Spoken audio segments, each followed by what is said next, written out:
there, it's David Duford at Final Expense Agent Mentor at feagentmentor.com. Today we're going to talk about something I think is pretty important to discuss for those that are considering the final expense business, but they may have a part-time or a full-time job. They kind of sort of want to do it, but they don't want to necessarily jump in and lose out on the kind of deal they've got going on right now in their full-time position. So I get asked a lot by a lot of agents, can you do final expense on a part-time basis? And I'll be the first person to tell you that you absolutely can. Many people will tell you you need to burn the bridge in the sense that you got to quit whatever you're doing and devote all your energy to final expense and burn the bridges. And that's true. However, here's the catch.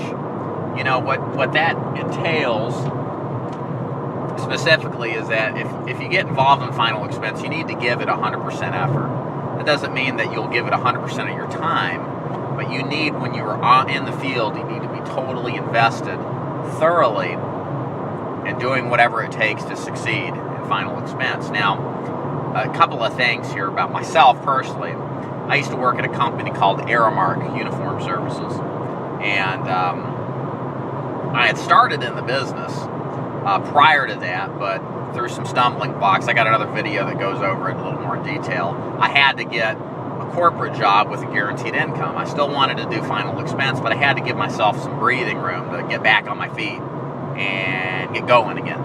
So I took this job and decided that I was going to make final expense a priority and very important to me, and work hard to make sure that I would actually get out there and run appointments and see people and sell policies.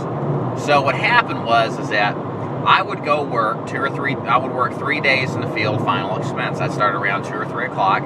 Being in sales, you kind of determine your own schedule, so I was able to skirt out of Aramark kind of at near the end of the day and go run appointments. And so when I was out in the field, even though my effort was what I would consider part-time, not my effort, but my time allowance was part-time, I worked my butt off.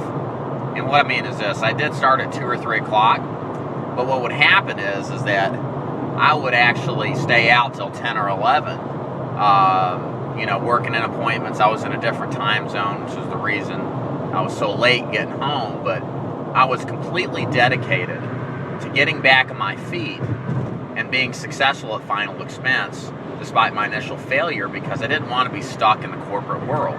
Probably like many of you who are listening to this, that you've got a good income, you've got, potentially upward mobility, but you can kind of see the long term. Your abilities are limited in a corporate environment.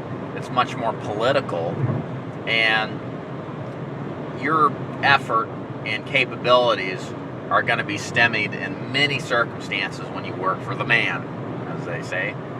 So that's where final expense becomes such an opportunity, in the sense that you don't need anybody to tell you how hard or what your limitations are when you work. It's totally up to you, which is a pro and a con in a sense, but that's for another video.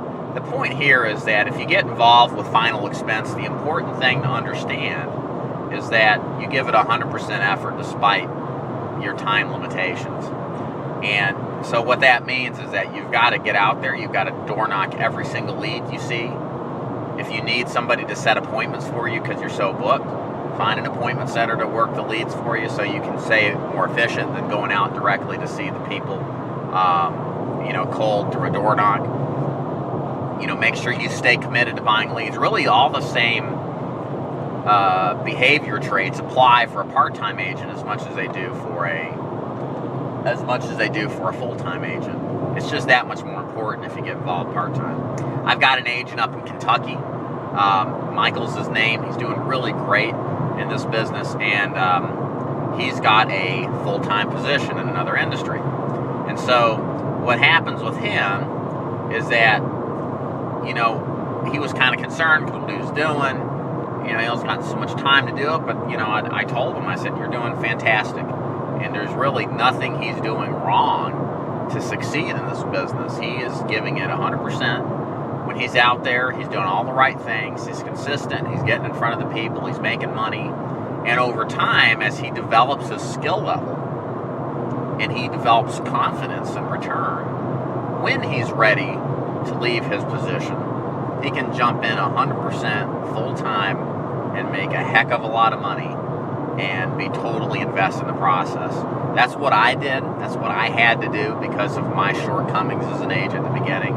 But as a new agent, if you're looking at this business from the outside in, you see the opportunity and you can find a way to dedicate even 2.5 days a week in the field, you can make a success out of this business if you commit yourself to the lead program, if you commit yourself to the process of learning this business over a 6 to 12 month period of time, and if you work with somebody who knows what they're doing and how to instruct and mentor you on actually succeeding in the final expense business.